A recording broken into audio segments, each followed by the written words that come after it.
Here's what you've missed on Project 4-4. In the beginning, God created the heavens, the earth, the rivers, the oceans, the animals, and last of all, He created man and woman, Adam and Eve. God created the first people to be in relationship with Him and to live in a beautiful garden with all of the animals. Sadly, Adam and Eve sinned, which broke their close relationship with God and forced them to leave the garden. A short time passed before the world became so evil that God decided to destroy all of mankind with a flood, except for one man and his family who remained righteous. That man's name was Noah.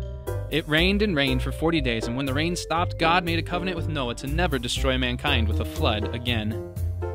Fast forward several hundred years, and God made a covenant with one of Noah's descendants named Abraham. God told Abraham he would have a son, and the nation of Israel would come from his family tree. Israel would show others the loving relationship between God and mankind so that other nations would want to know God too.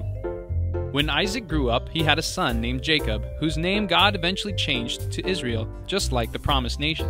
Then Israel had 12 sons. One of the sons was sold into slavery by his brothers. His name was Joseph. Joseph was taken to Egypt, where God raised him up in power under the ruler of Egypt, Pharaoh. During a famine throughout the whole land, Joseph's entire family plus many other Israelites came to Egypt to get grain from Pharaoh's storehouses. Joseph was in charge of all the storehouses, and because God put him there, Joseph's family survived. Later, the Egyptians made the Israelites their slaves, and the Israelites cried out for a redeemer. So God chose Moses to lead the Israelites out of Egypt and into the promised land.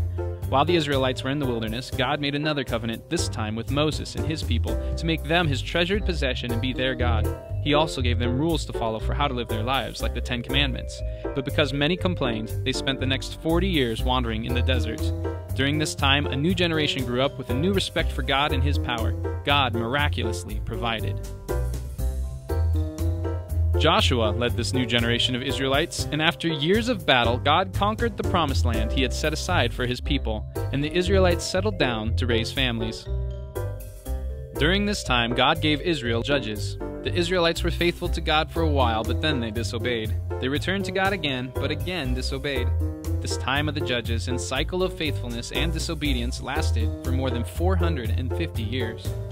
God's people continued in their disobedience by demanding a king, even when God had told them that He was their king. Saul became the first king of Israel, but God soon rejected him because of his pride and disobedience.